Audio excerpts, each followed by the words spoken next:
মায়ার নবী আয়েশা কয় রে সাহাবী, আল্লাহ তোর উপরে খুশি, তোর চোখের পানি কবুল, তোর তওবা কবুল হয়ে গেছে। সাহাবী কাঁদে আর কয় ইয়া রাসূলুল্লাহ, আপনি আমার দিয়ে তাকান না, যে কি কষ্ট।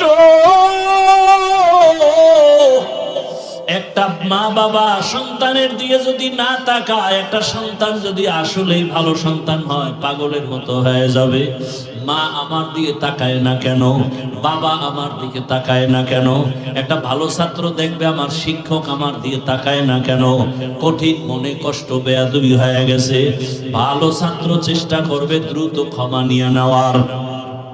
সাহাবী কাঁদতেছেন, ইয়া রাসূলুল্লাহ, আল্লাহ আমারে মাফ করছেনই? বলে হ্যাঁ করেছে। আয়াত চলে আসছে। এবার সাহাবী বলেন, ইয়া রাসূলুল্লাহ, আপনি একটু খুলে দেন, না হয় আমি তৃপ্তি পাবো না। রহমতের নবী রশি খুললেন। সাহাবী চোখের পানি, কি পরিমাণ কান্নার আওয়াজ! ওই খুঁটির উপরে আজও লেখা আছে সতুনে তওবা, তওবার খুঁটি। আল্লাহ পাক আয়াত দিয়া ওই সাহাবীর তওবা কবুল করে ফেলেছেন। ওরে বাবারা, বয়ান সারা রাত করলেও কি লাভ হবে যদি ফজরের নামাজে মসজিদে না থাকরে? বাবা, ও যুবকেরা, ও বৃদ্ধ বাবাজিরা, পর্দার আড়ালের মা বোনেরা, আরে বয়ান সারা জীবন করলেও কি লাভ হবে? ভালো করে বুঝেন, এতক্ষণ যে বয়ান শুনাইলাম, একবারও আমি আপনাদেরকে টুপি দেওয়ার জন্য জোর তাকিদ দেই নাই। আমি এ কথা কিন্তু বলি নাই তাবলিগে না গেলে জাহান্নামে যাবেন, পীরের কাছে না গেলে জাহান্নামে যাবেন, স্কুল কলেজ বাদ দিয়ে মাদ্রাসায় ঢুকতে হবে, একবারও বলি নাই। বরং বলি, ও যুবক বাবারা, তুমি স্কুলে পড়ো, কলেজে পড়ো, চাকরি করো, ব্যবসা করো, তুমি যাই করো না কেন বাধা নাই। তুমি ডাক্তার হও, ইঞ্জিনিয়ার হও, প্রফেসর হও, এমপি মন্ত্রী হও, ওসি ডিসি হও, এসপি হও, তবে দাবি আমার বেয়াদব হইও না রে বাবা। অনেক বাবারা বলবা, হাফিজ ভাই বেয়াদব হব না, ডাক্তার হব, তার ব্যাখ্যাটা কি হবে? ব্যাখ্যা হলো, 3 জায়গায় বেয়াদবি করবা না। খোদার কসম করে বলি, 3 জায়গায় বেয়াদবি যদি করো, মরার আগে তুমি ধ্বংস হয়ে যাইবা। 1 নাম্বার জায়গা মা বাবা, বেয়াদবি করলে মরার আগে তোমার জীবন ধ্বংস। 2য় জায়গা শিক্ষক, শিক্ষকের সাথে বেয়াদবি করলে তোমার জিন্দেগি বরবাদ। 3 নাম্বার জায়গা ওলামায়ে কেরাম, মুরব্বি, এদের সাথে যদি বেয়াদবি করো, মরার আগে জুতার বাড়ি তোমার শুরু হবে, শান্তি কোথাও তুমি পাইবা না। অতএব তুমি ডাক্তার হও, ইঞ্জিনিয়ার হও, প্রফেসর হও, যাই হও না কেন, মা বাবার দোয়া না নিয়ে চলিও না, শিক্ষকের দোয়া নিয়ে চলো, বেয়াদবি করিও না। ওলামায়ে কেরামের দোয়া নিয়ে চলো, বেয়াদবি করিও না রে বাবা। পেছন থেকে তওবা করে নাও। ও পর্দার আড়ালের মা বোনেরা, এই এলাকায় আপনার মতো কত ভালো মা, পর্দাওয়ালা মা আছে। ও যুবক, স্কুলে পড়ে, কলেজে পড়ে, চাকরি করে, ব্যবসা করে, তোমার মতো জেনারেল লাইনের কত যুবক নামাজি, দাড়িওয়ালার অভাব নাই। তুমি পারো না কেন রে বাবা? তোমার কপালে না জানি কোন বরদোয়া লাগিয়ে গেল নাকি? কোন সময় না জানি গোপনে মায়েরে গালি দিছো, মা কষ্ট পেয়ে গেছে, তোমার কপাল পুড়িয়ে গেছে। কোন সময় জানি শিক্ষকের সাথে বেয়াদবি করেছো, ওই শিক্ষকের মনে কষ্ট, তোমার কপাল খারাপ, দিল নরম হয় না, চোখে পানি আসে না, অন্তর এখনো নরম হয় না। এখনো সময় আছে, তওবা করো। মনের একটা কথাই বুঝাও, আমার মতো জেনারেল লাইনের যুবক যদি স্কুলে পড়ে, চাকরি করে, নামাজ পড়ে, আমি কেন পারবো না? ড্রাইভারি করে যুবক, নামাজ ছাড়ে না, তুমি কেন পারো না? নদীর মধ্যে মাছ ধরে, নামাজ পড়ে, কৃষি কাজ করে, নামাজ পড়ে, র্যাব, আর্মি, পুলিশ, বিডিআর এর চাকরি করে, নামাজি অভাব নাই, তুমি কেন পারবা না? পর্দার আড়ালের মা বোনেরা, আপনার মতো কত মা আছে বেপর্দায় চলে না, মোবাইলে সময় নষ্ট করে না, স্বামীর মাল হেফাজত করে, খেয়ানত করে না। একটা সন্তানকে আদর্শওয়ালা সন্তান বানাবার জন্য মা মেহনত করে। মা, আপনি কেন পারবেন না? পেছনের গুনাহ থেকে আল্লাহর কাছে তওবা করেন, সন্তানটাকে ডাক্তার, ইঞ্জিনিয়ার, প্রফেসর বানান, বেয়াদব যেন না হয়। সন্তানের ব্যবহারে কোনো মা বাপ যেন কষ্ট না পায়, শিক্ষক যেন কষ্ট না পায়, উলামায়ে কেরামের অন্তরে যেন কষ্ট না যায়। এখনো সময় আছে, তওবা করেন। ও যুবকেরা, মনে মনে আমার আল্লাহকে ডাকো। মরিয়া গেল আর নামাজ ছাড়বা না, দাড়ি কাটবা না, বেপরদায় চলবা না। আল্লাহকে বলো, হে আল্লাহ, জীবনে কত গুনাহ করেছি, মনের চাহিদা পূরণ করিয়া, মনে চাইছে নামাজ পড়বো না, পড়ি নাই, মনে চেয়েছে দাড়ি রাখবো না, রাখি নাই। মনে চাইছে সারা রাত মোবাইলে গুনাহ করব, করেছি। মনে চাইছে অন্যের উপরে জুলুম করব, করেছি। ও আল্লাহ, তুমি একবারও রাগ করে আমার উপরে পানি বন্ধ করো নাই, খানা বন্ধ করো নাই। ঘুমের ভেতরে কত মানুষ মরে যায়, পানিতে পড়িয়া কত যুবকের লাশ, ঘরের বিছানায় লাশ, গাড়ির নিচে কত মানুষ মরে যায়। ও আল্লাহ, তুমি যদি ঘুমের মধ্যে আমাকে মেরে ফেলতা, কেউ বাঁচাইতে পারতো না। আল্লাহ, তুমি আমাকে বাঁচায় রাখছো। আজকে থেকে তওবা করি, আর নামাজ ছাড়বো না, দাড়ি কাটবো না, বেপরদায় চলবো না, মা বাবার সাথে বেয়াদবি করবো না, নবীর তরিকার বাইরে চলবো না, মা বাবার দোয়া নিয়া, শিক্ষকের দোয়া নিয়া, ওলামায়ে কেরামের দোয়া নিয়া, নবীজির আদর্শ সুন্নাত অনুযায়ী জীবন চালাবো। তওবা করার মতো যদি কারো অন্তর তৈরি হয়, মুনাফিকি যদি না থাকে, খাঁটি তওবার নিয়ত যাদের আছে, দুটো হাত আমার আল্লাহকে দেখাইয়া দাও। তাহলে মানুষের জীবনের সুস্থতা সবথেকে বড় দামি এক সম্পদ। আর সেই সুস্থ থাকার জন্য আল্লাহ একটা ঔষধ দিয়েছেন। কে দিয়েছেন? কয় টাকার বিনিময়ে? কি? ফ্রি। কি? ফ্রি।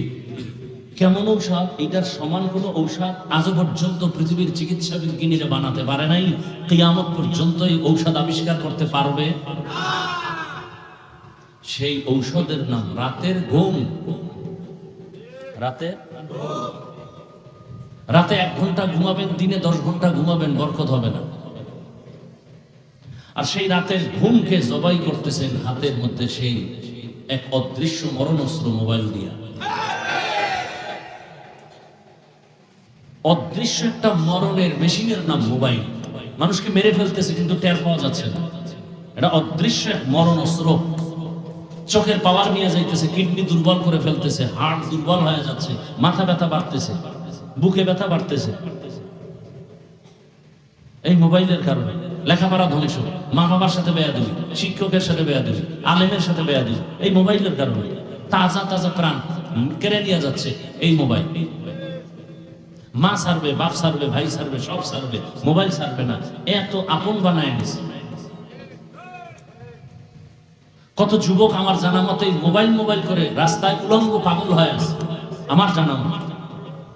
যুবকরা আরো ভালো জানবা, জিব্রাইল এসেও যদি এর বিরুদ্ধে বলে, সম্ভব না। কেউ ফিরবে না, বলবে না তোমার কথা দরকার নাই, প্রয়োজনে জাহান্নামে যাবে, তোমার সমস্যা নেই। তারপরে আকাম ছাড়া যাবে না।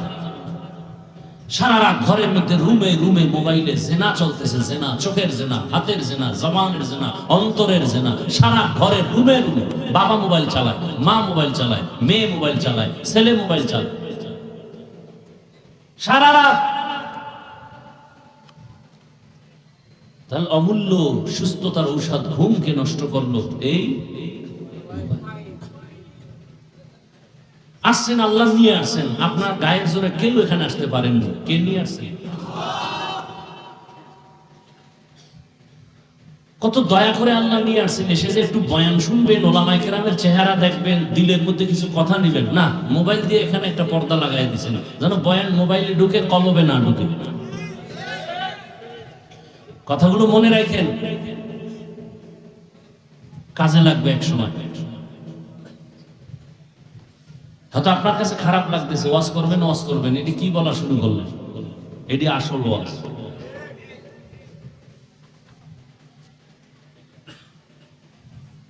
সন্তান মায়ের গায়ে হাত দিবে, বাবার গায়ে হাত দিবে, এটা কল্পনা করা যায়? আজকে মোবাইলের কারণে তা হচ্ছে। ছাত্র শিক্ষকের গায়ে হাত তুলতেছে, এই শুধু মোবাইল। মায়ের টাকা চুরি করে নেয়, বাবার টাকা চুরি করে নেয় মোবাইল চালাবার জন্য।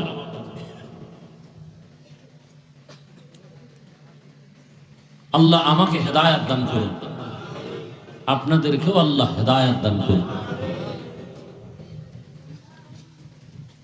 আল্লাহ, দোয়া করতেও বিপদ, দোয়া করলেই এখন মামলা হয়। দোয়া করছি মসজিদ ভালো, মাদ্রাসা ভালো, টাকা পয়সা দান করবেন না, পরে শুনি টাকা সব কমিটি খেয়ে গেছে। এলাকার মানুষ সব গরম, কমিটিরও কোনো দোষ নাই, মাদ্রাসাওয়ালারও দোষ নাই, দোষ যে দোয়া করছে হুজুরের দোয়া করলো। আজকেও পিরোজপুর হাজিরা দিয়ে আসলাম মামলা।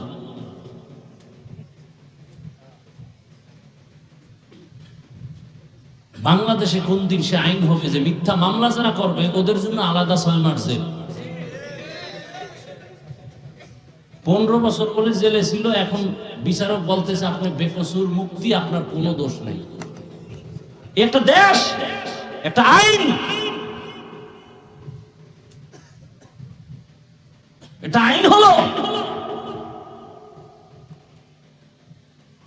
এজন্য ব্যানার টানাইবেন, যুবকদেরকে বলছি 500 টাকা 300 টাকা খরচ করে পেস্টুন বানায় বানায় বাজারে মোড়ে মোড়ে ছাড়ো। রসুলের আদর্শ ছাড়াই জমিনে খোদার কসম কোনোদিন শান্তি আসবে না, আসবে না, আসবে না।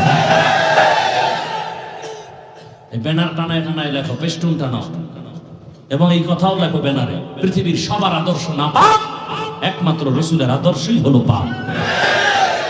না পাক আদর্শ দিয়ে দেশ না পাক থাকবে, পাক হবে না। নাপাক মানুষের আদর্শ আদালত নাপাক থাকবে। নাপাক মানুষের আদর্শ দিয়ে জমিন চালালে জমিন নাপাক হয়ে যাবে, কোনোদিন শান্তি আসবে না। চাপাবাজি করবা শান্তি, কপালে শান্তি দেখবা। শান্তির এক ঠিকানা রসুলের আদর্শ, আর কোনো ঠিকানা।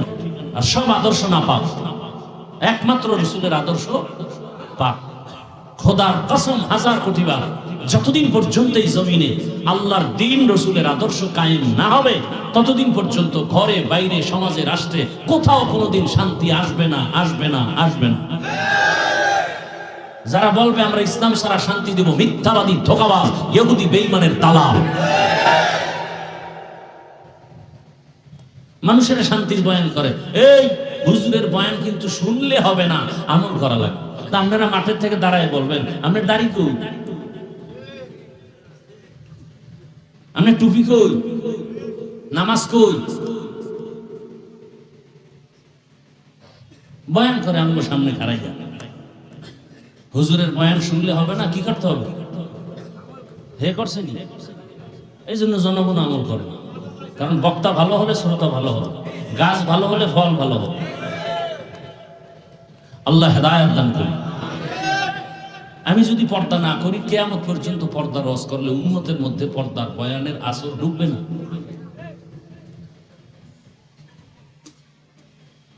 আল্লাহ সবাইকে হেদায়েতের দৌলত দান করে। যারা মানুষের নামে মিথ্যা মামলা দায়ের করে, আল্লাহ ওদের হেদায়েত দান করে, আল্লাহ ওদের হেদায়েত দান করে, আল্লাহ ওদের হেদায়েত দান করে। হেদায়েত না থাকলে ওদেরকে ধ্বংস করে দেন আল্লাহ, ওদেরকে ধ্বংস করে দেন আল্লাহ, ওদেরকে ধ্বংস করে দেন আল্লাহ। একটা মানুষের ইজ্জতের গ্যারান্টি নেই, ফট করে একটা মামলা দিল, কোনো তদন্ত নাই, কিচ্ছু নেই, 15 বছর পরে রায় আসতেছে, ওনার কোনো দোষ নেই।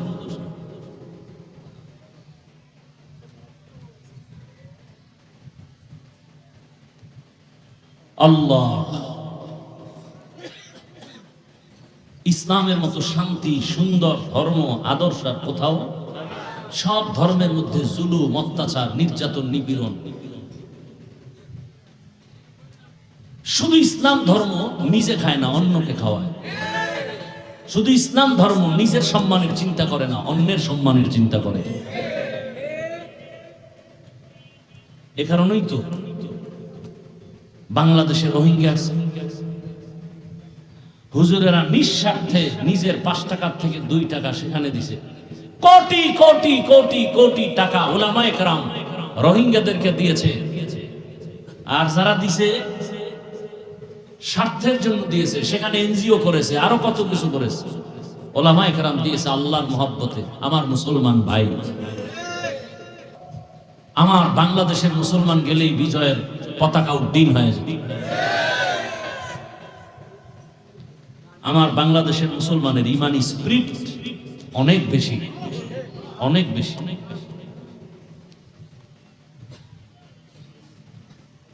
উলামায়ে কেরাম আলোচনা করেছেন, আপনারা ধৈর্যের সাথে শুনছেন। আল্লাহ উলামায়ে কেরামদের কবুল করেন, আপনাদেরকেও কবুল করেন। উলামায়ে কেরামদের কথাগুলো সহি তরিকায় আমাদেরকে আমল করার তৌফিক দান করেন। উলামায়ে কেরামের ইজ্জতকে আল্লাহ বেশি বেশি বাড়ায় দেন। যারা উলামায়ে কেরামের ইজ্জতকে ছোট করার ষড়যন্ত্র করে, চক্রান্ত করে, লেখার মাধ্যমে, বলার মাধ্যমে, মিডিয়ার মাধ্যমে, আল্লাহ ওদের হেদায়েত দান করেন। তাদের হেদায়েত না থাকলে আল্লাহ তাদেরকে ধ্বংস করে দেন। আমি আপনাদের দোয়া নিতে আসছি এবং সংক্ষেপ 2-4টি কথা আপনাদের ধৈর্যের উপরে বলার নিয়তে কোরআনে হাকিমের এক আয়াত, রাসূলের একটি হাদিস পড়েছি। আল্লাহ বলেন, ওয়ামা আরসালনাকা ইল্লা রাহমাতাল লিল আলামিন। হে রাসূল করিম সাল্লাল্লাহু আলাইহি ওয়া আলিহি ওয়াসাল্লাম, আমি আপনাকে পৃথিবীতে প্রেরণ করি নাই, পাঠাই নাই, হ্যাঁ পাঠিয়েছি জগৎ সমূহের রহমত হিসেবে। নবীজি বলেন, কুল্লু উম্মতি ইয়াদখুলুনাল জান্নাতা ইল্লা মান আবা, কিলা মান আবা, ক্বালা মান আতাআনি দাখালাল জান্নাতা ওয়া মান আসানি ফাকাদ আবা। দুনিয়ার সব উম্মত জান্নাতে যাবে। রাসূল বলেন, সব উম্মত কোথায় যাবে? ইল্লা মান আবা, যারা আমাকে মানে না তারা যাবে না। কিলা মান আবা, সাহাবায়ে কেরামদের মধ্যে কেউ বললেন, ইয়া রাসূলুল্লাহ, আপনাকে মানে না তারা কারা? জবাব খেয়াল করেন, প্রশ্ন কি? রাসূল আপনাকে মানে না যে তারা কারা?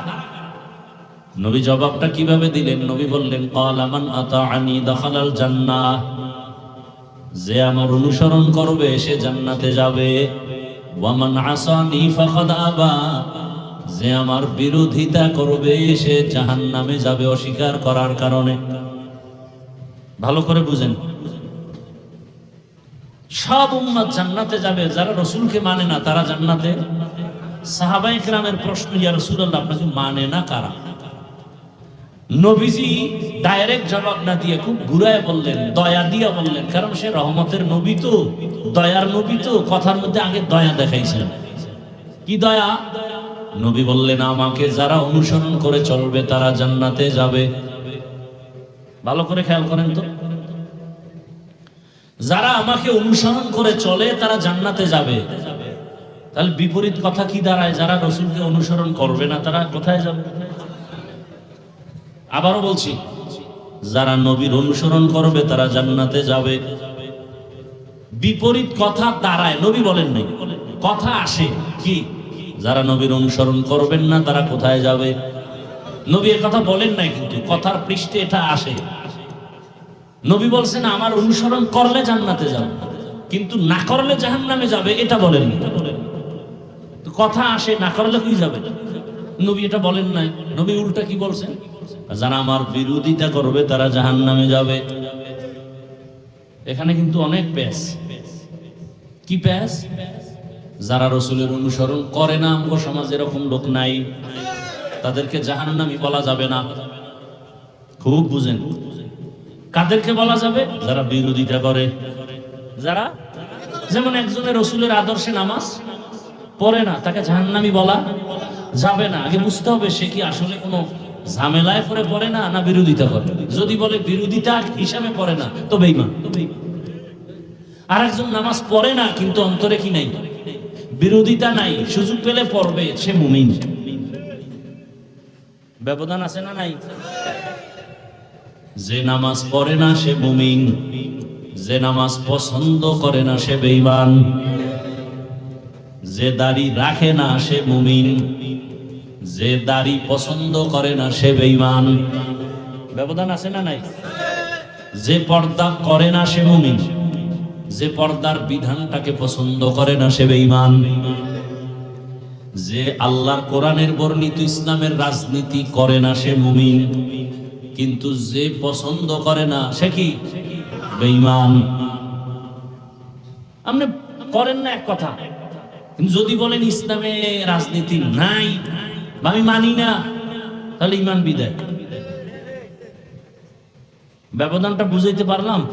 এই জন্য নবী কইছে, আমারে যারা মানে না এরা জাহান্নামে যাবে, কথাটা এমন না। যারা বিরোধিতা করে এরা জাহান্নামে। তাহলে আমাদের সমাজে দোনো লাইনের মানুষ আছে। এই যুবক, তুমি রাসূলের আদর্শে নামাজ পড়ো না কেন? হুজুর দরকার তো, চেষ্টা করি, পারি না, একটু দোয়া করেন। কি বুঝলেন? সে বিরোধী, সে মুমিন। আর একটা যুবকের জিজ্ঞাসা, এই যুবক, তুমি রাসূলের আদর্শে নামাজ পড়ো না কেন? ঠাস করে আমাকে বলে ফেললো, না পড়লে অসুবিধা কি? কি বুঝলেন? বিরোধী না দরদি? তাজা বেঈমান। কি বেঈমান? তাজা বেঈমান। নামাজ না পড়া আর পছন্দ না করা কি এক? বুঝ। সবকিছুর মূলে কি? বুঝ। আমি বুঝছি, আপনি বুঝেন নাই, পেঁচ লাগাই দিচ্ছেন। সবকিছুর মূলে বুঝের অভাব। কিসের অভাব? বুঝের অভাব। এজন্য রহমতের নবী বলেন, মান ইউরিদিল্লাহু বিহি খায়রান ইউফাক্কিহু ফিদ্দীন। আল্লাহ যারে বেশি মহব্বত করেন, ভালোবাসেন, তাকে দ্বীনের সমঝ দান করেন, সহিহ বুঝ দান করেন। তখন বান্দা বুঝতে গিয়া না বুঝলেও মেনে নেয়। আল্লাহরে দেখি না, মানি না, ওর বুঝ।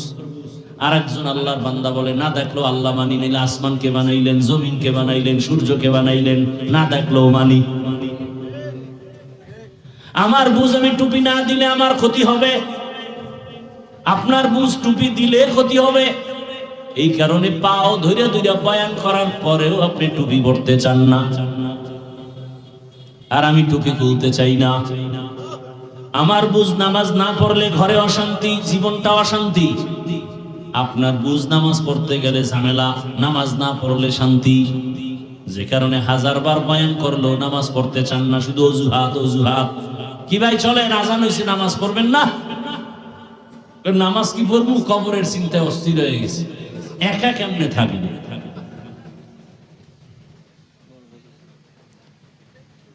বুঝের অভাব।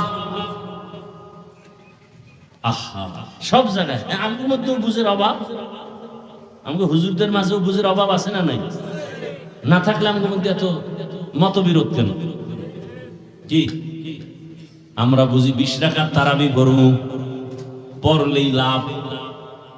আর একদল ভাইজানেরা বলে, না না, 8 রাকাত পড়লেই লাভ, 20 রাকাতে লাভ নাই, এই জন্য 20 রাকাত পড়ে না। আছে না নাই? বড় কঠিন হাল। আবার আমরা কেউ বুঝি দুনিয়াদারের পেছনে ঘুরলে আমাকে অনেক লাভ, আবার কেউ বুঝি না ওদিকে গিয়ে কোনো লাভ নাই, যত লাভ দেখি তত ক্ষতি, তত কি ক্ষতি। হুজুর গেছে লাভের জন্য, এখন ক্ষতির কারণ হয়ে গেছে। আমি মনে করি না খাইয়া মরে যাব, হারাম খাবো না, ক্ষতি। আর একজন মনে করে হারাম খাইলেই বড় লাভ, অন্যের টাকায় বাড়ি করলে লাভ, অন্যের টাকা চুরি কইরা জুলুম কইরা আমি যদি বাড়ি গাড়ি বানাই অনেক লাভ।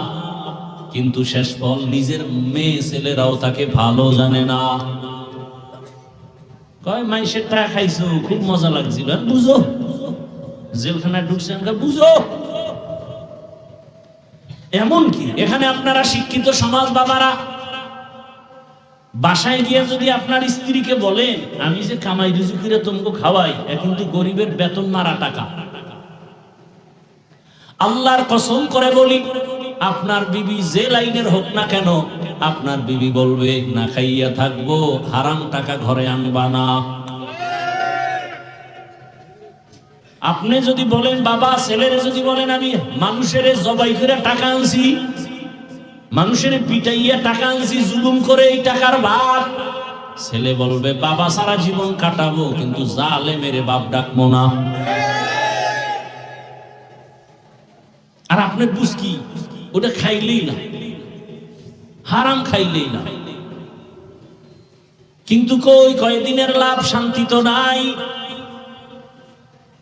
আর আল্লাহর রসুলের আদর্শ এখনো যারা লালন করে গো, এখনো শান্তি, পিছেও শান্তি, সামনেও। চেয়ারম্যানের চেয়ারের মেয়াদ শেষ, এমপির মেয়াদ শেষ, কিন্তু রসুলের আদর্শওয়ালা কোরআনওয়ালাদের চেয়ারের কোনো মেয়াদি নাই। শেষ হবে কি? মেয়াদি নেই। মহামারী করোনার কথা ভুলে গেলে হবে না রে বাবা, গোটা দুনিয়াটাকে অন্ধকার বানায় দিল। সব মাস্তানেরা আসমানে তাকায় বলে জমিনের বাহাদুরি শেষ।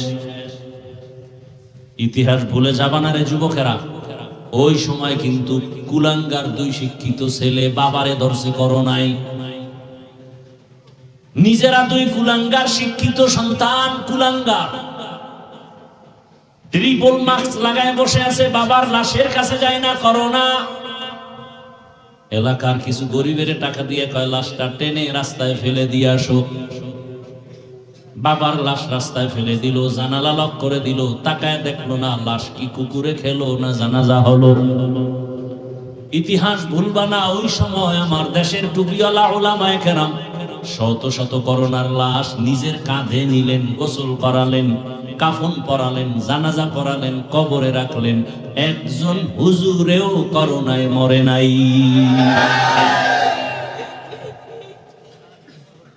ইতিহাস আঙ্গুল দিয়ে মুছে দিবা এত সোজা? এই যুবক বাবারা, লাইব্রেরি থেকে একটা বই কিনবা, বইয়ের নাম চেপে রাখা ইতিহাস। বইয়ের নাম কি?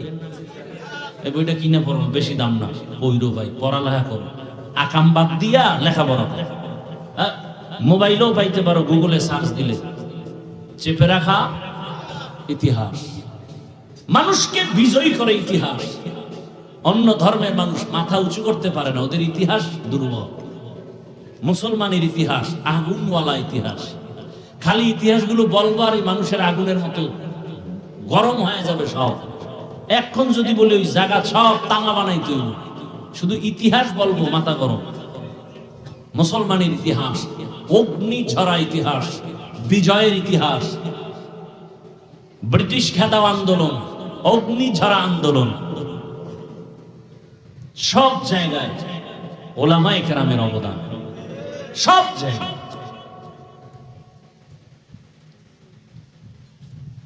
ভাইরা আমার,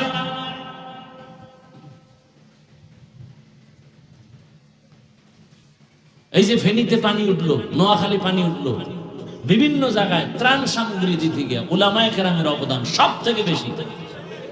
এবং তাদের কোনো কি নেই, দুনিয়াবি স্বার্থ নাই। সব জায়গায় উদাহরণটা দিই 1 মিনিটে। সরকারি চাকরি যারা করে, বেসরকারি করে, প্রতিদিন ডিউটি কত ঘন্টা? কত ঘন্টা? 8 ঘন্টা ডিউটি। মাসে বেতন নিম্নে কত? 20,000। টেবিলের নিচে আরো কত মুক্তার দানা তো আছেই। ডিউটি 8 ঘন্টা, 20,000 নিম্নে বেতন। বলেন তো আপনারা নিজেরাই, আপনাদের মসজিদগুলোর ইমাম সাহেবদের ডিউটি কত ঘন্টা? বলেন, বেতন কত? বলেন তো, এর থেকে জুলুম পৃথিবীতে আর কি হতে পারে? তা তো রিমান্ডে রাখে, রিমান্ডে ইমামরে, রিমান্ডে। এক ওয়াক্ত নামাজে না থাকলেই রিমান্ড শুরু। রিকশাওয়ালা কয় গেছিলেন কই? ইমাম সাহেব কয় কে তুমি? বলে রিকশাওয়ালা। পাওয়ার কত? এত কেন পাওয়ার? 5 টাকা বেতন দেই, সেই পাওয়া। এরকম বেয়াদব আছে না নাই? আল্লাহ বিবেক দিছে, বিবেকের সাথে বেঈমানি করিয়েন না। আপনি মানেন আর না মানেন, সত্য কথাটা স্বীকার করিয়েন, বিবেক দিয়ে স্বীকার করিয়েন, বেঈমানি করেন না। এরপরও কি কোনো আলেম কারো গালি দেয়? বদদোয়া করে? মোনাজাতটা দিয়ে দোয়া করে, আল্লাহ এলাকায় শান্তি দাও, ব্যবসায় বরকত দাও, কবরওয়ালাদের জান্নাত দান করো, অসুস্থদের সুস্থ বানাও। এরপরও কিন্তু ইমাম সাহেব না খাইয়া কান্দে না, করোনায় ভিক্ষা করে নাই। তুমি লক্ষ টাকা কামাই করে যা বরকত না পাও, একজন ইমাম 5,000 টাকায় তার থেকে বেশি বরকত পায়। মনে আসেনি? কি কুত্তায় বাচ্চা দেয় 5টা, গরুতে দেয় 1টা, জনমের মতো গরু খায়, কুকুর কেউ খায় না, এরপরও গরু বেশি গেল। তুমি লাখ কোটি টাকা কামাই করো, বরকত নাই, ইমামের 5,000 টাকায় বরকত কেন? ওই প্রশ্নের যেই জবাব, এই প্রশ্নের সেই জবাব। তোমার বুঝ নাই। কেমনে বুঝবা? যদি 3 বেলা খাই আবার গাঞ্জা টানো, বিড়ি টানো আর মদের বোতল লইলে তো উপায় নাই। তোমার মেধা ঠিক থাকবে কিভাবে? তুমি 24 ঘন্টা চোখ দিয়ে করো জেনা, মোবাইলটা খুললেই নেক, উল্টা পাল্টা বেগানার চেহারা দেখো। হ্যাঁ, কবিরা গুনাহ করো চোখের দ্বারা, অন্তরের মধ্যে ধ্যান, কার ক্ষতি করবা? এক জায়গায় বসলেই কি বল, অমুকে খারাপ, অমুকে খারাপ। তুমি খারাপ এটা বলবে কে? তুমি যে বউর হক আদায় করো না, তুমি যে ছেলে মেয়ের হক আদায় করো না, তুমি মালিক হইছো, কর্মচারীর হক আদায় করো না, টাইম মতো বেতন দাও না। ইসলাম কয় ঘাম ঝরার আগে বেতন দাও। আন্দোলন হবে কেন? বেতনের জন্য। তুমি তোমার ভাই বোনের হক আদায় করো না, মায়ের হক আদায় করো না, বাবার হক আদায় করো না। আল্লাহর কসম, তুমি যদি জনগণের দায়িত্ব নাও, ক্ষতি ছাড়া কোনো উপকার হবে না। তুমি মাইয়া ফলার হক আদায় করো না, বউয়ের হক আদায় করো না, মা বাবার হক আদায় করো না, প্রতিবেশীর হক আদায় করো না, তুমি শিক্ষক ছাত্রের হক আদায় করো না, তুমি ইমাম মুসল্লির হক আদায় করো না। আল্লাহ তোমার দেশের ক্ষমতা দিবে। আল্লাহ মানুষ জানে তুমি বুজুর্গ, আল্লাহ তো জানে তুমি সারা রাত মোবাইলে আকাম করো। আল্লাহ জানে না? আল্লাহ মানুষ জানে আমি হাফিজুর রহমান কত বড় বক্তা। আল্লাহ জানে আমি ঠিক মতো পর্দা করি না, ঠিক মতো নামাজ পড়ি না। কে জানেন? ওই ফলাফল ওইভাবে আসবে, আপনাদের দোয়ায় কাম হইতো না। যদি আল্লাহর কাছে ঠিক মতো চলতে পারি তাহলে আল্লাহ মানুষ তৈরি করে দিবে আমাকে ভালোবাসার জন্য। আমার কেউ টাকা দিয়ে ভালোবাসা আনা লাগবে না, আর টাকা দিয়ে ভালোবাসা আনলে পরিণাম ফলে জুতা। আর আল্লাহ যারা অন্তরে মোহাব্বত তৈরি করে দিবেন, এটা হলো আসল। কি এই যুবক আর যুবতী প্রেম প্রীতি করে না, ওকে ভালোবাসাটা কি টাকার বিনিময়? মায়ে যদি বুঝায় ভালো মাইয়া এনে দেবো, আমার পেতনি ভালো, কি প্রয়োজনে ফাঁসির মঞ্চে যাব, ট্রেনের তলে ভিড়ে মরবো, তারপর ওই পেতনি ছাড়বো না। মা তোমারে ছাড়তে রাজি, বাবারে ছাড়তে রাজি, সব ছাড়বো, এই মেয়েকে ছাড়বো না। মেয়ে বলে ছেলেরে ছাড়বো না। এটা টাকার ভালোবাসা? হ্যাঁ, এই ভালোবাসা টাকা দিয়ে হয় না। ভালোবাসায় মানুষ অন্ধ হয়ে যায়। ভাইরা আমার, দুনিয়া বুঝলে আখিরাত কেন বুঝো না? আল্লাহ বুঝ আমাদের সহি বুঝ দান করে। বুঝ ঠিক হয়ে গেলে আর বেশি বয়ান লাগবে না, ঠিক না? একজনের বুঝটা ঠিক হয়ে গেলে সে যদি স্কুলে পড়ে দেখবেন দাঁড়িয়ে রেখে দিচ্ছে। বিষয় কি রে, স্কুলে ফিরে দাঁড়িয়ে রেখে আমার বুঝ হয়ে গেছে, এটার মধ্যেই শান্তি। বুঝটা ঠিক হয়ে গেলে কলেজের প্রফেসর নামাজ শুরু করে দিচ্ছে। আর একজন কইতেছে নামাজ পড়ে কোনো লাভ নেই। র্যাব, আর্মি, পুলিশ, বিডিআর এর চাকরি করে, নামাজ পড়ে নাই। বুঝ ঠিক হয়ে গেছে তো নামাজ ধরে ফেলেছে, বোতল ফালায় দিছে। না, এর মধ্যে শান্তি নাই। নামাজে শান্তি, হারামে শান্তি নাই, হালালে শান্তি। বুঝ ঠিক হয়ে গেছে, লাইন ঠিক হয়ে গেছে। দুনিয়ার মানুষ দিন বদলায়, দিন ব্যানার টানায়, পত্রিকায় স্লোগান দেয়, দিনকে বদলে দাও। কি বদলে দাও? দিনকে বদলে দাও। আর সমস্ত আলেমের কাজ হলো না না, কিয়ামত পর্যন্ত দিন বদলালে উন্নতি আসবে না। দিল বদলাও, দিল দিল দিল। কি বদলাও?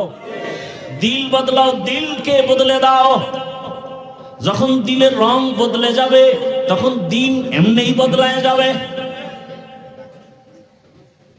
এই একটা লোক সিনেমা হলে সারা দিন রাত্র ছবি দেখে, এরকম একটা লোক যদি নামাজ নাই, আজান শুনে, তখনও গান শুনে, এই লোকটা যদি দেখেন হঠাৎ মসজিদে এসে নামাজ পড়ে, আপনারা কি জুতা দিয়ে পিটাইবেন? হ্যাঁ, আপনারা যে বাপসাপ দেখাইতেছেন যে একটা লোক অন্যায় করলে আর তওবার দরজা খোলা নাই, এই ভাব লইয়া বইয়া রয়েছেন আমার দেশের মানুষ অধিকাংশ।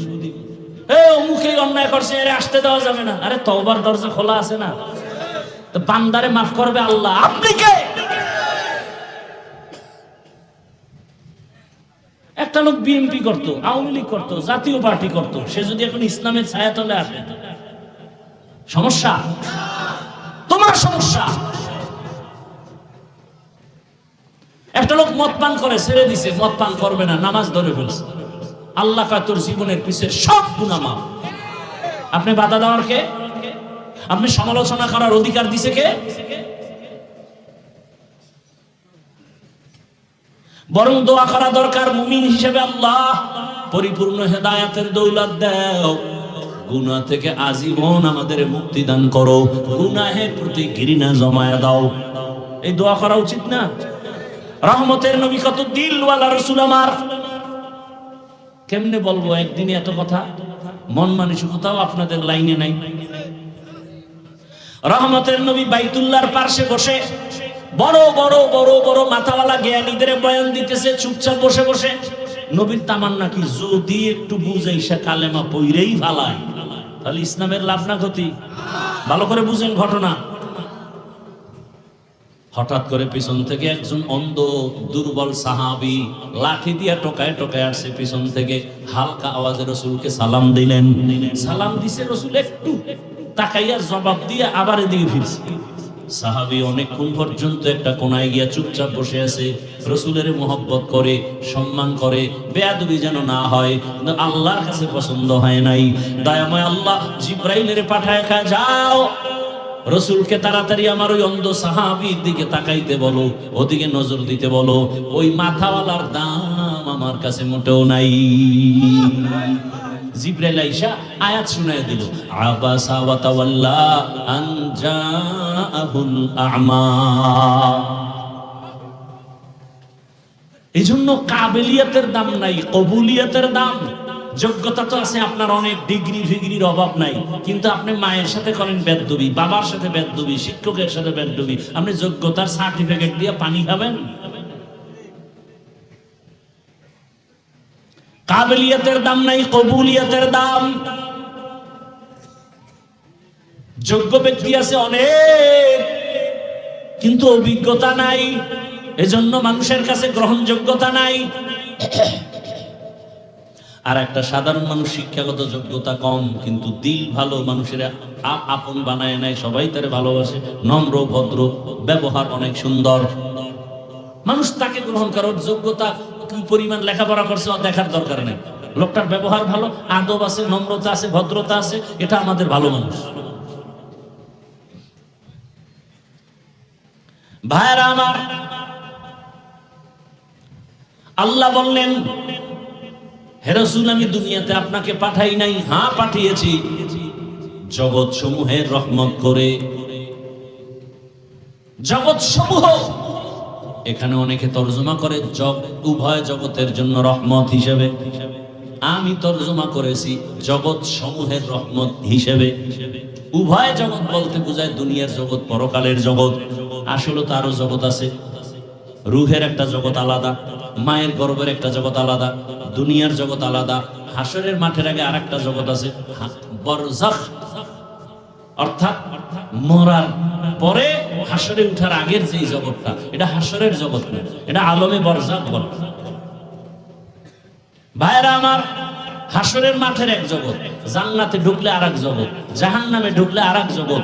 সব জগতের জন্য আল্লাহ বলেন, আমি হলাম রব, রাসূল আপনি হলেন রহমত, আমি হলাম রব্বুল আলামিন, আপনি হলেন রাহমাতুল লিল ইমামুল আউয়ালিন আল আখিরিন বাহরে সাদকা রাহমাতাল লিল আলামিন সাইয়্যিদুল কাউনাইন খাতমুল মুরসালিন আখির আমদ বুদ ফখরুল আউয়ালিন। আপনাদেরকে বয়ান যা শুনাইতেছি, চোখে যা দেখতেছেন, এটা তো মানা উচিত। যেটা আপনার বিশ্বাস হয় না কিয়ামত কবে হবে না হবে, সেটা একটু আপনাকে বুঝানোর বা বুঝের একটু সময় দরকার। কিন্তু আপনি যদি তাকায় দেখেন যে আসলে যারা রাসূলের আদর্শ মাইনে চলে, এরা জেনারেল লাইনে থাকলেও তো খুব সম্মানে আছে, কি নাই? তা আপনার মানতে সমস্যাটা কোথায়? আপনার দিন বদলাইলেও দিল বদলায় নাই। ওয়াজ মাহফিল হলো দিল বদলের মার্কাজ, খানকা। দিলকে বদলাও। এটা কোন থানা?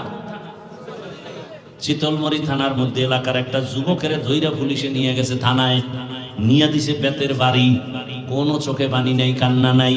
বুঝেন ভালো করে, বুঝ বুঝ। থানায় নিয়ে এমন ভিড়া লাগাইছে, কোনো কাঁদে না। এরকম গন্ডার নাই, এমন ফিডা দিছে, কোনো কান্না বান্না নাই। কিন্তু সেই লোকটা ওয়াজের প্যান্ডেলে আইসা 200 হাত দূরে বসার পর অনেক আল্লাহ ওয়ালারা যখন বয়ান করেন তখন হাউ মাউ করে কান্না করে। বলেন জ্ঞানীরা, বুদ্ধিজীবীরা, ওরে মারলো কে? আল্লাহ বলে মারছে। এত বড় একটা দোষ আল্লাহরে দিয়ে দিলেন। হ্যাঁ রে আবে, থানায় নিয়ে পিটায়, কাঁদে না। ওয়াজের প্যান্ডেলে বসিয়া অনেক দূরে বৈশাখ যুবক হাউ মাউ করে কান্না করে। চিন্তা করেন তো, ওরে ভিড়াইয়াও কান্না আনা যায় না, আর ওয়াজের প্যান্ডেলে কাঁদতেছে। বুঝেন এই প্যান্ডেলের দাম কত? কত দাম এই প্যান্ডেল? এটা এখন আল্লাহ পাকের আরশে আজিমে বেহেশতের বাগান। যতক্ষণ এই প্যান্ডেলটা থাকবে, প্যান্ডেল মানে কি, মজলিসটা থাকবে, ততক্ষণ অনবরত রহমত অবতীর্ণ হবে। সুবহানাল্লাহ। না জিবলা দিয়ে খালি গীবত করবেন, গালাগালি করবেন, বিড়ি টানবেন, তো সুবহানাল্লাহ আসবে কি বল? গীবত করা হারাম, গালি দেওয়া হারাম, মিথ্যা বলা হারাম। আমি বক্তা বয়ে বয়ে হারাম কাজ করতেছি, এক জায়গায় বইলেই গীবত, মিথ্যা, নিজের দোষের কোনো শেষ নাই, নিজে বউর হক আদায় করি না এ নিয়ে চিন্তা নেই, এ দোষের চিন্তা কে করবে? সন্তানের হক আদায় করি না, আমি ইমাম মুসল্লির হক আদায় করি না, আমি বক্তা শ্রোতার হক আদায় করি না, আমি টিচার শিক্ষক ছাত্রের হক আদায় করি না, এ নিয়ে কথা বলবে কে? বইলেই অমুকে খারাপ, অমুকে খারাপ, আমি যে এত খারাপ এ চিন্তা কখন করবো? এজন্যই তো ওমরে ফারুক রাদিয়াল্লাহু তাআলা এই মোনাজাতটা দিয়েই দেব, দিয়া তো দিনু, বাকি এখনই দিয়ে দেব, ডিস্টার্ব করবে। উঠা বসার ব্যারাম থাকলে ঢুকছেন কেন? কত মানুষ এই যে সাইডে দাঁড়ানো আছে, পিছন দিয়ে যাই যদি বিড়িটা নেই, আমি দেখবো ঝামেলাও নেই, ওর বিড়িটাই না, আবার ঝামেলা নেই। ভিতরে ঢুকছেন কেন আর বের হন কেন? নিজের ক্ষতি কেন করেন? অন্যের ক্ষতির কারণ কেন হন? ভালো মানুষ হইতে পারলেন না? রহমতের নবী বলেন খায়রুন নাস, ভালো মানুষকে জানুনি, মাইয়ানফাউন নাস, দুনিয়াতে ভালো মানুষ ওই ব্যক্তি যার দ্বারা অন্যের উপকার হয়, কেউ ক্ষতির মধ্যে পড়ে না, এ হলো ভালো মানুষ। আমার দ্বারা আমার সন্তানের ক্ষতি হয় না, আমার কারণে স্ত্রীর ক্ষতি হয় না, আমার কোনো আচরণে আমার মা বাবার কষ্ট যায় না, জবানের দ্বারাও কারো ক্ষতি হয় না, আমার হাতের দ্বারাও কারো ক্ষতি হয় না। বুঝা গেল রাসূলের হাদিস মতে আমি ভালো মানুষ যদি আমার দ্বারা ক্ষতি না হয়, আমার হাতের দ্বারা, আমার লেখার দ্বারা, আমার কথার দ্বারা, আমার চাহনির দ্বারা। এই যারে দেখা দেওয়া জায়েজ নাই, একটা বেগানা নারী তুমি দেখতেছো, তাকাইয়া তাকাইয়া চোখ দিয়া তার ইজ্জত নষ্ট করতেছো চোখের দ্বারা, কথা ঠিক না? তুমি চোখ দিয়ে জেনার মজা নিতেছো, তার ইজ্জত নষ্ট করতেছো। বাস, তাহলে আমার দ্বারা, আমার চোখের দ্বারা অন্যের ক্ষতি, জবানের দ্বারা অন্যের ক্ষতি, হাতের দ্বারা অন্যের ক্ষতি, গীবতের দ্বারা অন্যের ক্ষতি, মিথ্যা বলার দ্বারা অন্যের ক্ষতি। দেখেন তো কতটা ক্ষতির মধ্যে আমি আছি। এখানে বহু আল্লাহর বান্দারা মাঠে ময়দানে আছে, আপনার আচরণে আপনার মা বাবা কি কষ্ট পায় নাই? স্ত্রী, এটা তো খালি লাডি রেডি, কথা কইলি বিসমিল্লাহ সারা। তাহলে এবার বুঝেন তো, আপনি নিজের ঘর সামলাইতে পারেন না, আপনি ভালো মানুষ তো আপনার স্ত্রীর কাছে ভালো হইলেন, আপনি ভালো, আপনি সন্তানের কাছে ভালো বাবা হয়েছেন। যেদিন সন্তানের কাছে ভালো বাবা হতে পারবেন, যেদিন স্ত্রীর কাছে ভালো স্বামী হতে পারবেন, যেদিন ছাত্রদের কাছে আদর্শ শিক্ষক হতে পারবেন, যেদিন মুসল্লিদের কাছে উত্তম ইমাম হতে পারবেন, তখন আপনি ধারণা করবেন আপনি ভালো, এর আগে ভালো ধারণা করবেন না। কিন্তু আমরা তো ডিগ্রি লাগাই, আমার নামটা বড় করে পোস্টারে দাও, আল্লামা লাগাও, ডিগ্রি বাড়াও। এই জন্য আবু হুরায়রা রাদিয়াল্লাহু তাআলা আনহুর হাদিস, কিয়ামতের ময়দানে সবার আগে 3 ব্যক্তি জাহান্নামে যাবে। সবার আগে 3 জন কই যাব? সবার আগে 3 জন জাহান্নামে। একজন হবে, যেই 3 জনের ব্যাপারে দুনিয়ার জ্ঞানীরা বলে সে বিনা হিসাবে জান্নাতি। এই মধ্যে একজন হলো গলা কাটা, ইসলাম টিকায় রাখার জন্য যে শহীদ হয়ে গেছে, সে সবার আগে জাহান্নামে। আর একজন মাওলানা আলেম, জাহান্নামে সবার আগে। আর একজন দান সৎকার করছে মাদ্রাসা মসজিদে, জাহান্নামে যাবে, একেবারে জাহান্নামে। এই জন্য কি আবার দান সৎকার করবেন না? কি কোন শহীদ যাবে জাহান্নামে, কোন আলেম যাবে জাহান্নামে, কোন দানবীর যাবে, এটা আবার ভিন্ন আলোচনা। বাকি আপনারা ইখলাস নিয়ে দান করবেন, অল্প দান করলেও কোটি টাকার বরকত। বরকতের ওয়াজ করছি না শুরু থেকে, কোটি টাকার ইমামের 5,000 টাকায় বরকত আছে না নেই? আছে। আপনি যদি হালাল টাকা থেকে 5 টাকা দেন, এটার অনেক বরকত। এই মাদ্রাসা, এইটা মাদ্রাসা বিশাল মাদ্রাসা, আপনাদের অনুদানে চলবে। আচ্ছা, এই দানের রাস্তা যদি আল্লাহ বন্ধই করে দিতেন, কোরআন হাদিসে যদি দানের ফজিলত না থাকতো, তাহলে যারা আলেম ওলামা হইছে এরা নাইলে কিলটি খাইয়ে জান্নাতে যেত। আমরা উপায় কি? অথচ রসুলের স্পষ্ট হাদিস, আমি মাওলানা হইয়া যেই বরকত পাবো, আমাকে টাকা পয়সা দান করিয়া যে একটা জামা বানাই দিছে, একটা কিতাব কিনে দিছে, একটা মশারি কিনে দিছে, একবেলা খানা খাওয়াইছে, আল্লাহ আপনাকেও সেই সম্মান, সেই মর্যাদা আখিরাতের ময়দানে দান করবে। একজন আলেমের সাথে কোনোভাবেই যদি আপনি সম্পর্ক রাখেন, আল্লাহ আপনাকে জান্নাত দিয়ে দেবেন। তাহলে দান সৎকার পথ দিয়ে জান্নাত পাওয়ার রাস্তা আছে না নাই? এজন্য বেশি বেশি করবেন, বারবার করবেন, না একবার, বারবার করবেন, বেশি বেশি করবেন, তো আল্লাহ বারবার দিবেন, বেশি বেশি দিবেন। রাজি আছেন না? কি রাজি আছেন না? বেশি বেশি দান করবেন, আল্লাহ কবুল করবেন। ভাইরা আমার, এই পোলাপান এই জন্য নামাজের কাতারের সামনে রাখাও নিষেধ, অজের সামনে রাখাও নিষেধ। এটা ডিস্টার্ব, বুঝেও না। হুদা বয়ে বয়ে বাপমা আছে কতটি অযোগ্য বাপমা, বাচ্চার হাতে মোবাইল দিয়ে দিছে, মানে ওই ছুরি দিয়া গলাটারে কাটার ডাইরেক্ট হইতো, এটা ইনডাইরেক্ট গলা কাটতেছে। বহু মা বাবা সন্তান নষ্ট করার মূল। এজন্য সহি কোরআনের আয়াত, কিয়ামতের ময়দানে মা বাবার বিরুদ্ধে সন্তান মামলা দেয়। সূরা আহজাব ৬৭ নম্বর আয়াত, রব্বানা ইন্না আতা'না ওয়া সাদাতানা ওয়া কুবারানা ফাআদাল্লুনাস সাবিলা। আল্লাহ বলবে, এই সন্তান নামাজ পড়ো না কেন? আব্বা আম্মা জীবনে নামাজের দাওয়াত দেয় নাই, মুরব্বীরা আমারে দাওয়াত দেয় নাই, জুমায় গেছে আমারে ডাকে নাই। সকালবেলা টেলিফোন কইরা বাবায় দোকানে গিয়া বলছে, আমার আম্মুরে আমার বাবা ঘুম থেকে উঠছেনি, নাস্তা দিছনি। কিন্তু আমার বাবা কোনোদিন আম্মুকে জিজ্ঞাসা করে নাই আমার বাবা ফজরের নামাজ পড়ছেনি। এবার ফিটা শুরু হবে, আল্লাহ কইবে, তাই তোরে বিবেক দিছিলাম, তুই এটা ঠিক করে চলবি না, তোর বিবেক দিয়ে তুই সঠিক রাস্তা নিলি না কেন? তখন বলবে তো ভুল হয়ে গেছে। তখন আল্লাহ বলবে, তোর বিবেকের বিচার হবে। কোরআনের আয়াত, ইন্নাস সামআ ওয়াল বাসারা ওয়াল ফুআদ কুল্লু উলাইকা কানা আনহু মাসউলা।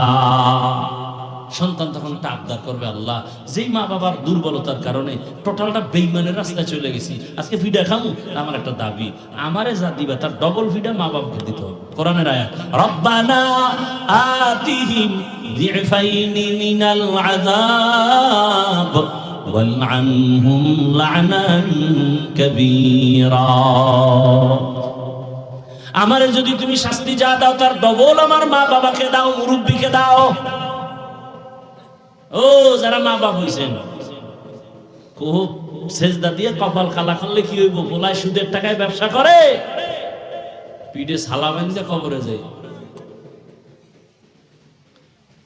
এই জন্য বললাম, সন্তানের কাছে আদর্শ বাবা হন, স্ত্রীর কাছে আদর্শ স্বামী হন, তাই না? আপনি ভালো মানুষ, আল্লাহ আমাকেও কবুল করেন, আপনাদেরও কবুল করেন। আমিনটা পর্যন্ত বলতে টেনশনে পড়ছে যে কোনটা দিয়ে বিপদে পড়বে। ভালো বাবা হইবে আদর্শ, এই জন্য বলছে আমিন বলতে, বলে নাই। ভালো আদর্শ স্বামী হবে, এই জন্য বলছে আমিন বলতে, বলে নাই। কপাল বড় খারাপ। এই জন্য আল্লাহ কোরআনে বলছে তো, বান্দা নিজের ভাগ্য যদি নিজে পরিবর্তন না করে তো আল্লাহ করে না। আপনার ভাগ্য আপনাকে পরিবর্তন আনতে হবে। আপনি দরজায় গিয়ে ধাক্কা দিলে না দরজা খুলবে, ধাক্কা না দেওয়ার আগে তো খুলবে না। আপনি আল্লাহর কাছে চাইলেন, আল্লাহ রহমতের দরজা খুলবে, আপনি তো চান না। ওয়ামা আরসালনাকা ইল্লা রাহমাতাল লিল আলামিন। মোনাজাত দিয়ে যাবেন না তার আগেই যাবেন? অনেক বুজুর্গ আছে, এর কোনো গুনাহ টুনা নাই, এরা ঘন্টাকে ঘন্টা বয়ান শুনবে, মোনাজাতের আগে দৌড়। এখন মোনাজাত লাগে না, কারণ গুনাহ থাকলে না দোয়া করবে। অথচ বোঝা উচিত, এত বিশাল ময়দান, এতগুলো আল্লাহর বান্দারা আমিন বলবে, এই আমিনের সাথে যদি আমারটাও কবুল হয়, আমার মতো ধন্যকে। এতগুলো মানুষ নিয়ে এত বাবার জন্য দোয়া করার সুযোগ পাই নাই, মায়ের জন্য দোয়া করার সুযোগ পাই নাই। এতগুলো আল্লাহর বান্দা নিয়ে তো আমার পরিবারের জন্য দোয়া করার সুযোগ পাই নাই। আজকে একটা সুযোগ পাইছি, একজনের আমিন কবুল তো সবারটা কবুল। এই বরকতের দোয়া রাখিয়া বাড়ি যাওয়াটা বুদ্ধিমানের কাজ হতে পারে না। তাহলে দোয়া করে যাবেন না আগেই ভাগবেন? আগেই ভাগবেন। দেখবো আজকে কারা কারা দোয়া না করে যাবে। খেয়াল রাখবেন, আল্লাহ সবাইকে হেদায়েতের দৌলত দান করেন। রহমতের নবী। আল্লাহ বলেন আপনাকে জগৎ সমূহের জন্য রহমত করে পাঠাইলাম।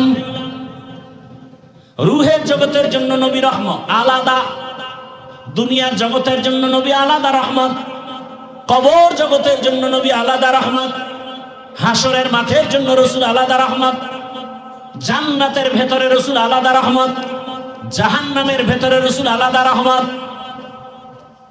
জান্নাতের রহমতটা বুঝতে পেরেছি, জাহান্নামের রসুল রহমত এটা আবার কেমন কথা বুঝার জন্য সময় লাগবে, ঢুকবো না ওদিকে। শুধু দুনিয়ার জন্য নবী কেমন রহমত সেই বিষয়ে 10 মিনিট বয়ান মোনাজাত ধৈর্য হবে।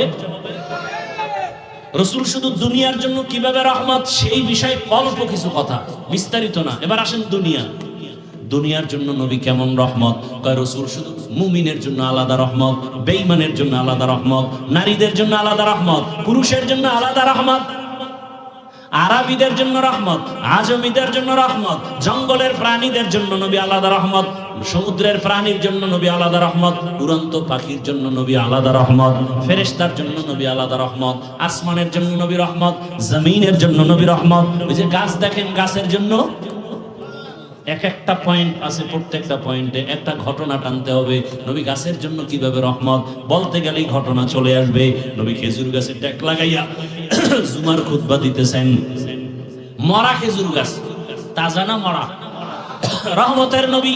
সাহাবায়ে কেরাম অনুরোধ করলেন, ইয়া রাসূলুল্লাহ নতুন মিম্বার একটা বানাইয়া খুতবা পড়েন, এটার বাদ দেন। বুখারী শরীফের ঘটনা। নবী সাহাবাদের অনুরোধে এবার ওই খেজুর গাছের মিম্বার বাদ দিয়া নতুন বানাবেন। রহমতের নবী যখন নতুন মিম্বরের অর্ডার দিয়ে দিলেন, বুখারীর ইবারাত, সাহাবায়ে কেরাম গিয়া নবীকে বলেন, ইয়া রাসূলুল্লাহ মানুষ যেমন কানলে আওয়াজ হয় খেজুর গাছ থেকে, মরা গাছ থেকে তেমন কান্নার আওয়াজ কানে আসতেছে। বিশ্বাস হয়নি? দলিলের ওয়াজিব হইয়া লাভ নাই, হয় বিশ্বাস হয়। ভাইরা আমার, নবী গেলেন, গিয়া বললেন, খেজুর গাছ কাঁদো কেন? ইয়া রাসূলুল্লাহ খেজুর গাছ কথা বলতেছে, ইয়া রাসূলুল্লাহ আপনার বিরহের বেদনায় কান্না করি। বলো কি চাও? আমি কি দোয়া করে দেব তুমি তাজা হয়ে যাও?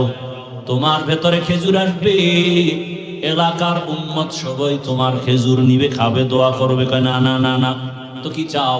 খেজুর গাছ বলে, ও রহমতের নবী আমার এখানে জানাজা পড়াবেন, এখানেই দাফন করে দিবেন। হাসরের ময়দানে আমি জান্নাতে আপনার সাথে থাকতে চাই। ও গো নবীর উম্মতেরা,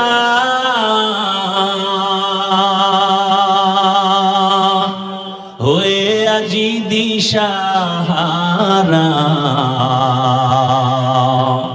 কোরআন হাদিসের চলো যখন যাহা চায় মনে, নবী বিনে কে তরবে পুলসিরাত মিজানে, নবী বিনে কে তরবে পুলসিরাত মিজানে। উম্মতের কান্ডারি নবী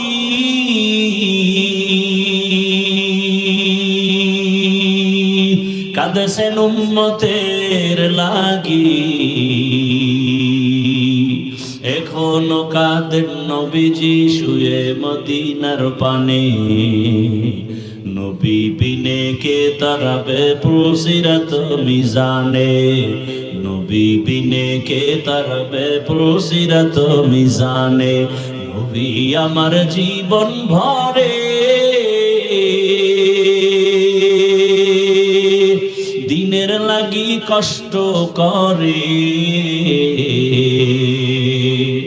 দান দান শহীদ করিলেন উহুদেরই ময়দানে, নবী বিনে কে তারাবে পুলসিরাত মিজানে, নবী বিনে কে তারাবে পুলসিরাত মিজানে। ও আমার নবীর আশিক উম্মতেরা, রহমতের নবী খেজুর গাছের দাফন করেছে ওই জায়গায়। সেদিনও মদিনাতুল মুনাওয়ারায় দেখে আসলাম। আসরের নামাজের পরে ঢুকলাম রিয়াজুল জান্নার ভেতরে। আমাদের বাংলাদেশি বাবারা বলে হুজুর আপনি চুপচাপ নামাজ পড়েন, 5-7 মিনিটের বেশি পুলিশ এখানে থাকতে দেয় না।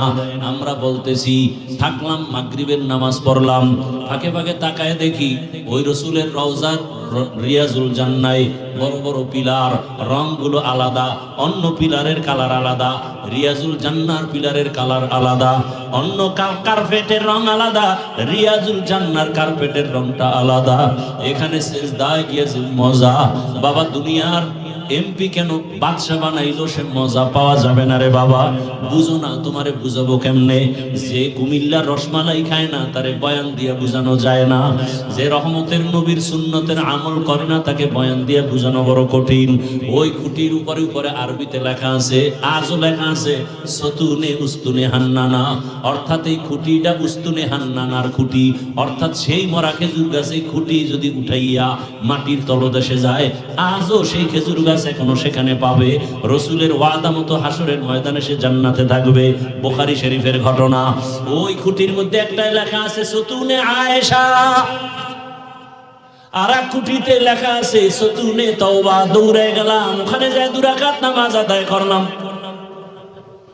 সতুনে আয়েশা, যেই খুঁটির গোড়ায় বসে বসে আম্মা জান রসুলের স্ত্রী আম্মা জান আয়েশা বেশি বেশি ইতিকাফ করতেন, নামাজ পড়তেন, কান্নাকাটি করতেন। কিয়ামত পর্যন্ত ওই খুঁটির উপরে লেখা আছে সতুনে আয়েশা, কিয়ামত পর্যন্ত থাকবে। একজন সাহাবীর উপরে কোনো একটা আদেশ অমান্য করায় রসুল বেজার হয়ে কথা বন্ধ করে দিছে। ওই সাহাবী বিবিরে ডাক দিয়া রাতের গভীরে কয়, চল আমারে নিয়ে মসজিদে নববীতে চলো। গিয়ে আয়েশা রশি নিয়ে এসে কয় যে খুঁটির গোড়ায় হাত পিছনে দিয়া ভালো করে বান্ধো। বান্দার পরে এইবার বিবিরে কয়, যাও চলে যাও, রহমতের নবী আমার দিকে তাকায় না, সালাম দিলে জবাব নেয় না, আল্লাহ বুঝি আমার উপরে বেজার হয়ে গেছে, আমার এখানে ভালো করে বাঁধো, আমি এখানে কান্নাই করতে থাকবো যতক্ষণ পর্যন্ত আমার আল্লাহ আয়াত দিয়ে আমার রসুলকে না বলবে ওরে মাফ করে দিয়েছি, ততক্ষণ পর্যন্ত আমার কান্না বন্ধ হবে না। সাহাবী ওই খুঁটির গোড়ায় স্ত্রী এমন শক্ত করে বেঁধে রাখছে রশি দিয়া, সাহাবী কাঁদতেছে, রসুল তাকায় না, দেখে না। দীর্ঘ সময় কাঁদলো, 1 দিন 2 দিন, অনেক দিন। এক পর্যায়ে আল্লাহ কয়, জিবরাইল যাও যাও আয়াত নাজিল করে দাও, ওই খুঁটির গোড়ায় যে সাহাবী কান্না করে ওরে মাফ করে দিলাম, রসুলের জানায় দাও। মায়ার নবী আয়েশা কয়, রে সাহাবী, আল্লাহ তোর উপরে খুশি, তোর চোখের পানি কবুল, তোর তওবা কবুল হয়ে গেছে। সাহাবী কাঁদে আর কয়, ইয়া রাসূলুল্লাহ, আপনি আমার দিকে তাকান না, যে কি কষ্ট। একটা মা বাবা সন্তানের দিকে যদি না তাকায়, একটা সন্তান যদি আসলেই ভালো সন্তান হয়, পাগলের মতো হয়ে যাবে। মা আমার দিকে তাকায় না কেন, বাবা আমার দিকে তাকায় না কেন, একটা ভালো ছাত্র দেখবে আমার শিক্ষক আমার দিকে তাকায় না কেন, কঠিন মনে কষ্ট বেয়াদবি হয়ে গেছে। ভালো ছাত্র চেষ্টা করবে দ্রুত ক্ষমা নিয়ে নেওয়ার। সাহাবী কাঁদতেছেন, ইয়া রাসূলুল্লাহ, আল্লাহ আমারে মাফ করছেনি? বলে হ্যাঁ করেছে। আয়াত চলে আসছে। এবার সাহাবী বলেন, ইয়া রাসূলুল্লাহ, আপনি একটু খুলে দেন, না হয় আমি তৃপ্তি পাবো না। রহমতের নবী রশি খুললেন। সাহাবী চোখের পানি, কি পরিমাণ কান্নার আওয়াজ।